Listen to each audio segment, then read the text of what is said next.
Ici, les boîtes de conserve en acier sont produites à la vitesse de l'éclair. L'entreprise dessert 17 du marché canadien. On va partir le chiffre de week-end, donc un autre quart supplémentaire donc pour accroître le volume. C'est que les grands joueurs du secteur alimentaire commencent déjà à tourner le dos aux conserves fabriquées aux États-Unis et veulent commander ici. L'incertitude économique que présentement on subit avec les États-Unis nous donne une opportunité de croissance assez exemplaire.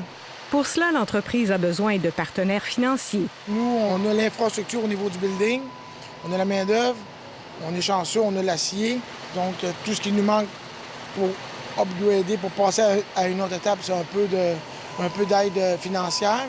Mais tous ne vivent pas ce rehaussement de taxes avec autant d'optimisme. Chez Groupe Mondial, qui transforme du métal destiné à divers secteurs de l'économie, on craint les impacts de cette décision américaine. Beaucoup de chaos, beaucoup d'organisations, on ne sait pas trop où se tirer, là.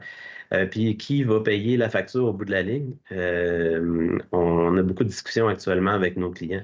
La ministre de l'Économie du Québec a qualifié ces tarifs d'attaque contre notre économie. Et moi, je suis d'avis que c'est clairement ça, une guerre commerciale qui s'attaque à notre économie, à nos travailleurs et à nos entreprises. L'impact d'un tarif possible serait peut-être de reporter le développement du marché américain. Chez Omega, à Lévis, une entreprise qui a mis au point un système de filtration performant pour les camions de vidangeage des fosses septiques, on était prêt à conquérir le marché américain.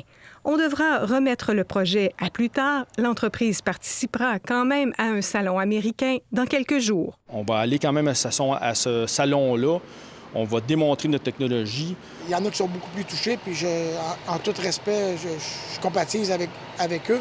Parce que si les affaires prennent leur envol ici, chez Idéal Cannes, ce n'est pas le cas partout.